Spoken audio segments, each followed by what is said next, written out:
Well, when you think about organized crime in the 20th century, you may think of the gangster or mafia movies based in places like New York or Boston or Chicago. Well, our Mile High City was also in the mix, and there's a new book out about the man who fought crime in Denver in the Roaring 20s. The book is called Gangbuster. It's the story of Philip Van Cise. It's written by Alan Prendergast. It's also the story of crime in Denver over a century ago. Alan Prendergast, kind enough to join to talk to me about the book and about Philip Van Cise. So, Philip Van Cise, I know the name because it's on the jail. Right. What triggered you to find out more about him, his life, and why he's so well known? Well, when the jail was named 15 years ago, his name is brought up. He shares the jail's name with John Simonette now. And there were bits and pieces of who this guy was, but there's a lot to the story that was missing. I mean, I heard, okay, he was a crime fighter in the 1920s, district attorney, stood up to organized crime, pioneer in electronic surveillance. Right.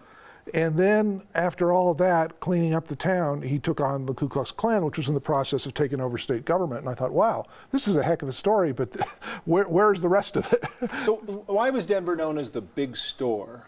Denver became the big store. This is a con artist term, and one of the things Van Cise was particularly interested in stopping was this network of really national confidence artists who worked here every summer. They would come in and fleece rich tourists, and the reason it was the big store is because it was a protected operation. They called it, in other words, they had immunity. The police were in on this. The police, the politicians, yes. Everybody had a... So Van Cise had to find new ways of doing his job. I mean, he couldn't rely on the police to get these guys. He had to go outside the usual channels, and he became an innovator largely by necessity.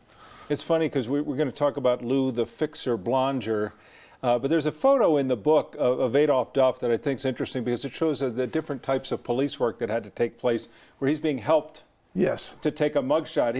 He's alive at this point. Right. We forget now in an era when our identities are so well known and tracked that back then anonymity was the con artist's special. Right. If they ever did get caught in something, they could disappear, jump bail, go somewhere else, start over. So he's resisting getting his mugshot taken because he's taken great care to get his records taken out of police departments before.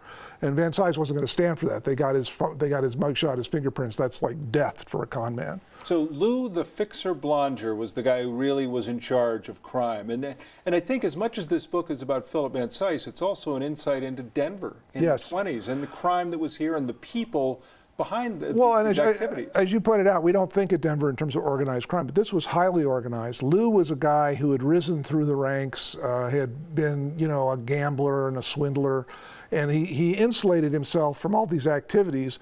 He had guys like Duff to do the actual dirty work, but he was taking the percentages. He was the guy that you called if you needed to get the police off your back, and he was the guy that could do it. You couldn't operate without his permission. In the book, the relationship between he and Van Cise, it wasn't like they never saw each other or spoke to each other. They knew who each other. Oh yeah, it was a real showdown. I mean, in fact, Blonger even tried to bribe Van Cise before he took office, and Van Cise got so curious about the guy, he's wondering, what is this guy protecting that he's willing to, offer me this enormous campaign donation? There's a lot about crime, and there's also a lot about Philip Van Cise and the fight with the Klan in Denver. You think of the South, and you think of the Klan as working underground, but they were out in the open in the 1920s. Yes, this is a whole different Klan than the one we grew up learning about, in the Deep South. It was a political movement. It was, in many ways, soft peddling some of its racist ideology, and it was basically appealing to people to say we got to get control of the government, we got to get control of this immigration situation. I mean, they were appealing to patriotism, and all the time. And Van Cise rightly saw them as a criminal enterprise. I mean, it wasn't just that they were a political movement that was suddenly popular.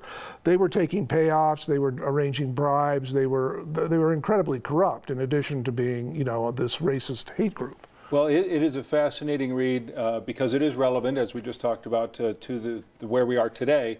But it's about Denver 100 years ago. Philip Van Cise and Alan Prendergast has written it. It's called Gangbuster. It's available. Thank you so much. Thank you, Tom. It's a pleasure. Great to talk with you about your book. Yeah.